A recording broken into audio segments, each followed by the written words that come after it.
Hi, this is Kankatyan, and we continue with Russian history. Today's topic is blood on the throne. To be precise, is kind of civil war. Well, first civil war in Russia, yeah. You see, after death of Sviatoslav, he's left three sons: Yaropolk, Oleg, and Vladimir. Yaropolk and Vladimir, as you see, have even Slavic names. But only Vladimir was partially Slavic, because Vladimir was son of Sviatoslav and not his wife, but daughter of Prince Mal of Drevlyansk, Malusha. Well, basically he was bastard. But thanks to the paganist rules, and Rus was still a paganist country, he has right to the part of heritage as any other son. After the death of Sviatoslav, Rus was divided. Kiev gets to the Yaropolk, older son. Oleg gets the Drevlyan Principality. We're not sure whether it was where was his capital, but still. And Vladimir takes the Novgorod, the north. For a while, it was okay time, and brothers was okay with each other despite of all political problems.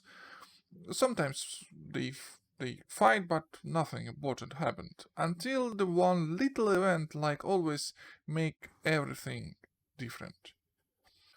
Once upon a time, the Oleg goes to hunt, and then he faced another hunt party, leading by the son of Svenelt. Do you remember Svenelt, right? The right hand of Oleg, right hand of Olga, right hand of Svetoslav. Svenel's still alive, and his son was in that second hunt party. After that, we're not sure what happened, but in the end, the son of Svenelt dropped dead, and Oleg was the killer. Svenelt, after they knew about it, was pissed, and he was general what he can do to the prince of the practically independent country. Yeah, he was a general. General of Yaropolk, right hand of Yaropolk, and this is important. Svenelt convinced the Yaropolk that behavior of Oleg is not acceptable, that he's not respecting Yaropolk because he killed the son of Svenelt, and son of Svenelt is a vassal of Yaropolk. This is not appropriate way of doing things, right? So Yaropolk was convinced and go to the Oleg and Oleg's land with the forces, with the army, just to show that who is the major guy here. He defeated the Oleg's army near the city of Ovruch completely, and then another little thing happened. You see, after army of Oleg was defeated near Ovruch, they all trying to flee to the city. And like other cities in medieval, they have a trench and a bridge over the trench. And too many people trying to run to the city at the same time. And Oleg, with his horse, dropped to the trench, and then people start dropping from the bridge, and bridge itself collapsed, and Oleg dies. Oleg dies terrible death. He was crushed by bodies of other people who drop on him. After Yaropolk captured the Overwatch, he tried to find his brother, and he cannot find him anywhere. After some time, when trench was discovered and bodies was counted, the body of Oleg was found in a deep, deep down there. Yaropolk was pissed because he didn't want to kill his brother. He wanted to show who the main guy here, yes, who's the man, but not to kill his own brother. It's just impossible. The chronic says that he looked at Svenelt and says, "Here lies my dead brother. You wanted, didn't you?" By the way, it was last time when Svenelt was mentioned in Russian chronics. We're not sure what happened to him. Maybe he died of old age. Svenelt was pretty old, but still, Svenelt is disappeared. But Vladimir in Novgorod on the north, what he hearing? He hearing like Yaropolk goes to Ovruch and killed his brother Oleg. And then, basically, without the prince, the Drevlyan Principality become part of Kiev Principality. So, if Drevlyan Principality was kind of independent before that, now it's part of Kiev. So Vladimir thinks, oh my god, my older brother just wanna kill me, and he will come to me too. He will kill me, and capture my city, and this is just ridiculous. I cannot do such a thing. I cannot make such a thing. This is oh my god. So Vladimir decided to flee to the Sweden. Why to the Sweden? Again, Vladimir, partially Slavic, but Yarapolk and Oleg purely Scandinavian from ethnic point of view. So Vladimir goes to the relates family by father to the Sweden and takes some time to think what to do next. Hearing this, Yarapolk actually, yes, capturing the Novgorod, and now he was ruler of whole Rus, great prince of Kiev. It was pretty nice thing to feel, I guess. And he decided, well, now nothing will change, so I am a ruler, Vladimir in Sweden, Oleg dead, this is bad, but what you gonna do? And he even decided to marry somebody, and his eyes drop on some girl, not some girl. You see, that was a little independent principality in Rus that was not linked to the Rurik's family and Rurik dynasty at all. Polotsk Principality. The ruler was another Scandinavian guy who came from the north and conquered the Polotsk, which is we're not sure, but it probably before that was some Slavic independent principality. Now it was Scandinavian independent principality. Again, Scandinavic, I mean, its rulers are Scandinavian and some part of forces are Scandinavian, but as you may understand, most of the citizens of principality still Slavic.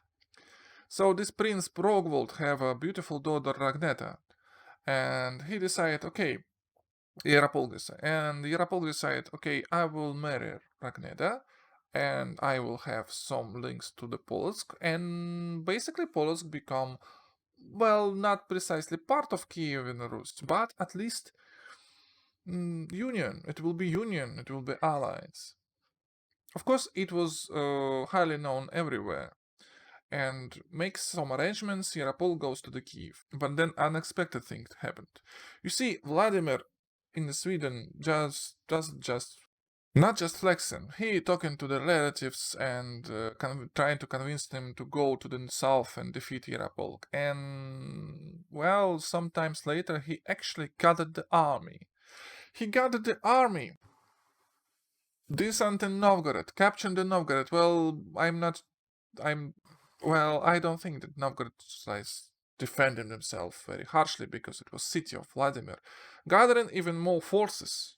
But before he goes to the Kiev, he decides, hey, I should go to the other place. He and go to Polotsk.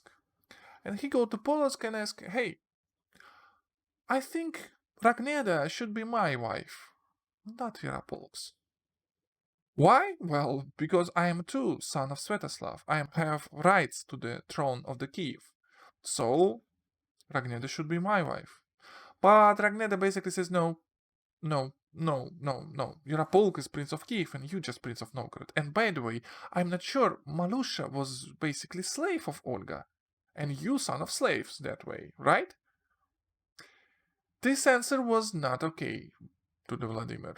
Well, we're not sure that it was actual conversation. We think that Russian Chronicle says that Ragneda says these things, but probably she's not says these things to the face of Vladimir. But her answer was more or less understandable. Vladimir gets pissed and just captures the Polotsk. After that, he make funny things because he killed the whole family of Ragneda. Her parents, her brothers, everyone but Ragneda. And her he took as a wife. Yeah, again, medieval. Don't think about it too much. So now he has rights on Polotsk because Ragneda, as a woman, as only member left alive from the Polotsk dynasty, basically she is the feudal, and because her husband higher than her, then it means that Vladimir become a ruler of the Polotsk. So he have even more forces. With these forces, he goes to the Yarapolk, and after he came to Kiev, Yarapolk realized that he cannot defend the city. He has nothing. He has not enough people, and the Drevlyan Principality doesn't send forces, doesn't send help.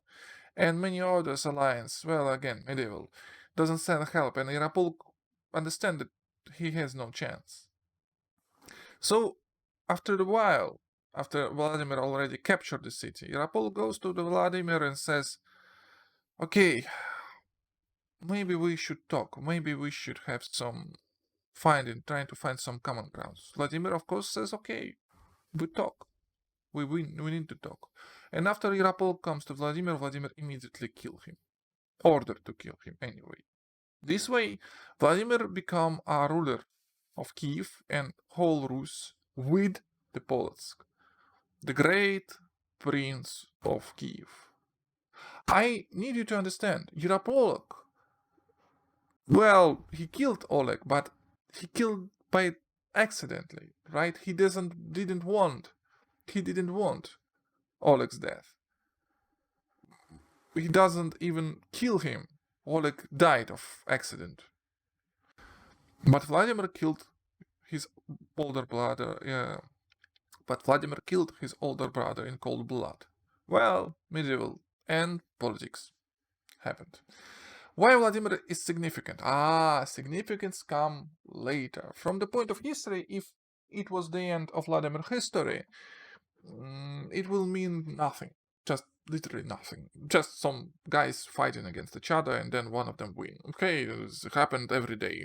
Like I said, region was maybe not developed as I don't know, Byzantium Empire, but it was still normal civilized feudal life. Everyone kills everybody for pieces of land, because pieces of land means pieces of power, forces, and, well, prosperity.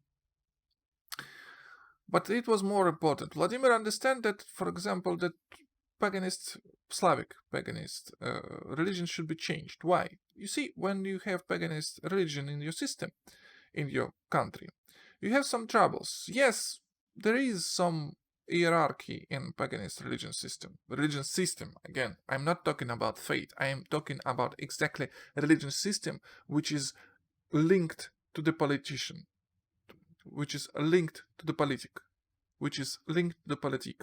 Okay? And problem with politic that different cities can say that they pray in different gods.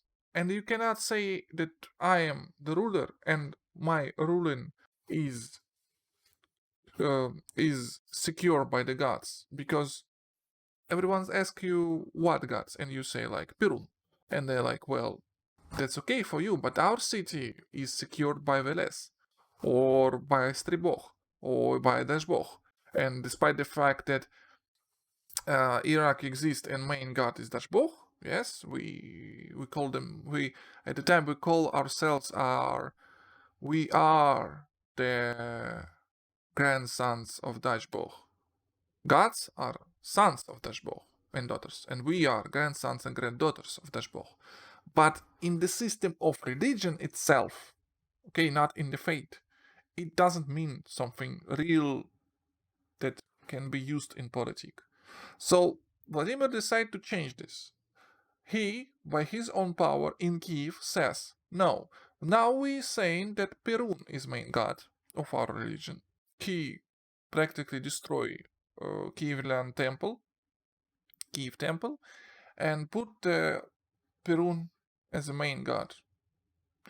Problem with this, why as a main god? Why Perun? Because Perun is a god of warriors and politics. So, god of princes. Because every single feudal lord or boyar, first of all, is a professional warrior. Like in Europe, like in Byzantium, and exactly the same in Eastern Europe. Exactly the same. Ruler and feudal, first of all, professional warrior. So Perun was, Perun was main god for the warrior. But it didn't work, because every other city says, yeah, and so you cannot just change the religion because you say so, you're just a prince. You're just a prince, you're not a priest. You can say that for you, okay, and maybe now for Kiev the main god is Perun, but it doesn't change anything. Like, literally, it doesn't change anything. Do whatever hell you want, dear Prince Vladimir. We will still have our Veles, Stribog, and others as our main gods. So Vladimir decided we need to change the religion then. Not change inside, but change itself. And that was the great event of picking the religion. Again, picking the religion, we're saying, first of all, picking the religion for those who goes after Vladimir, for Vladimir and his nobles, and then for the people. Because first of all, who changed the religion when a country changed an official religion at the time? It was just about nobles, not even all of them, just part of them, most influent. So he sent the word, I want a different religion. I want a different religion for my people and for my country. Come to me, send ambassadors, and I will listen to you.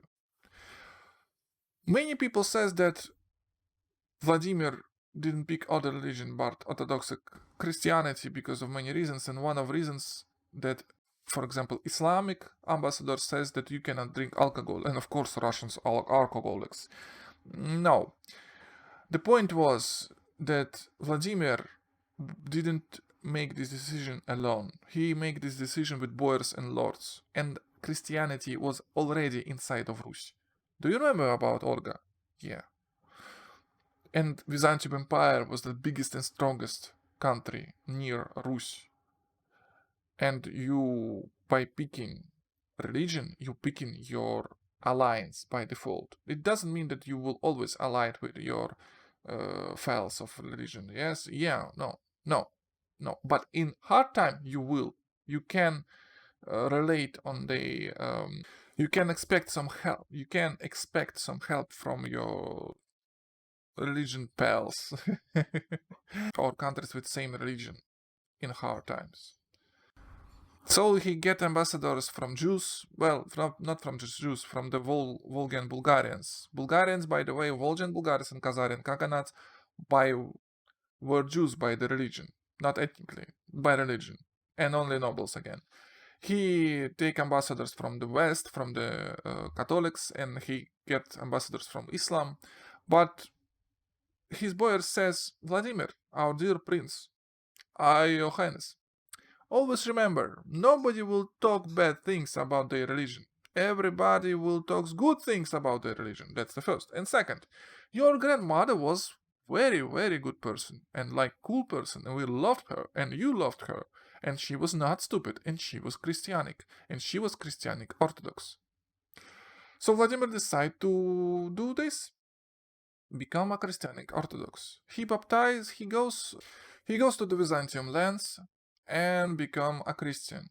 That was another point to be a Christian. You see, Vladimir has several, like I said, wives and some lovers, yeah, and he decided he needs some political marriage because okay, Ragneda gives him Polotsk, but he needs support, real hard support, because now he's ruling a big, practically empire with not many people living inside, but still, and have many enemies around borders.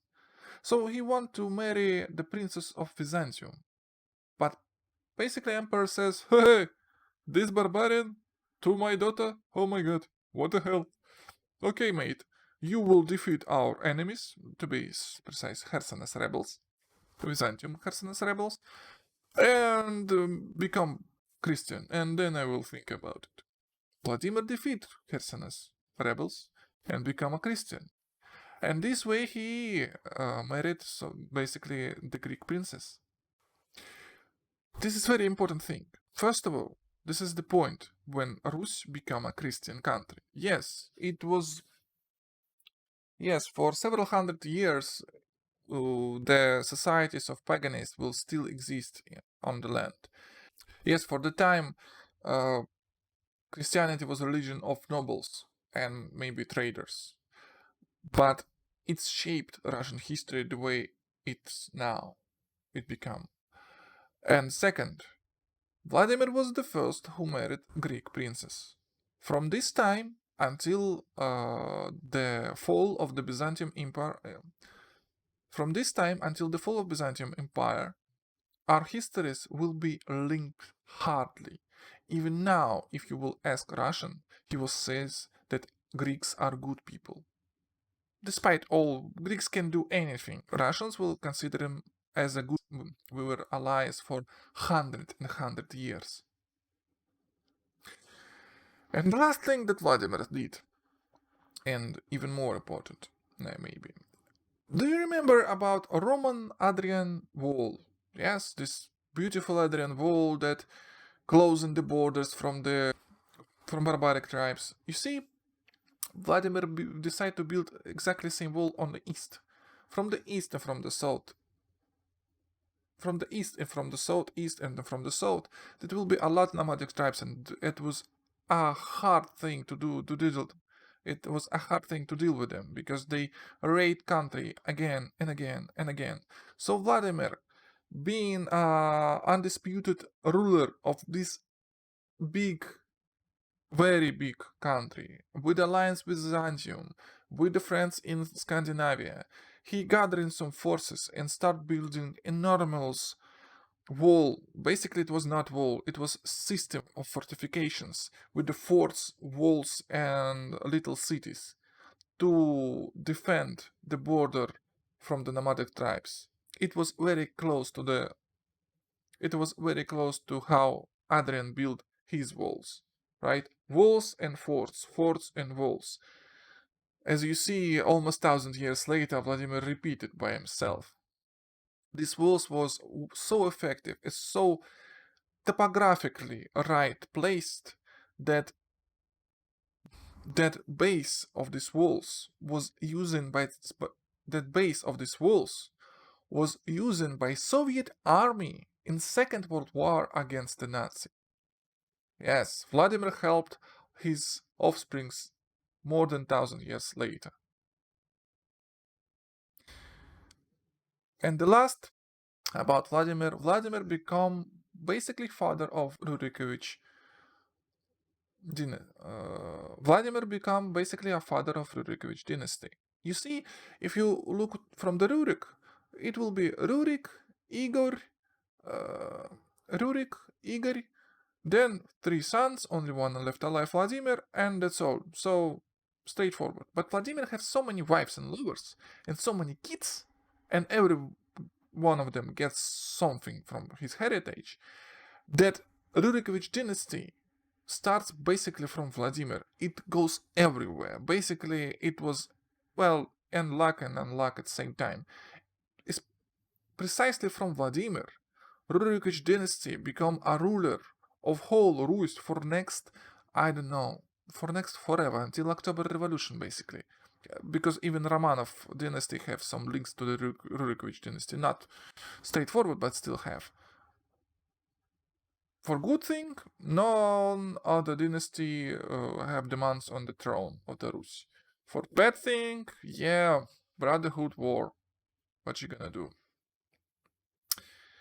That will be all on Vladimir. We will continue our story next time. I will see you later. That was Han Katan. Thank you for your time. Goodbye.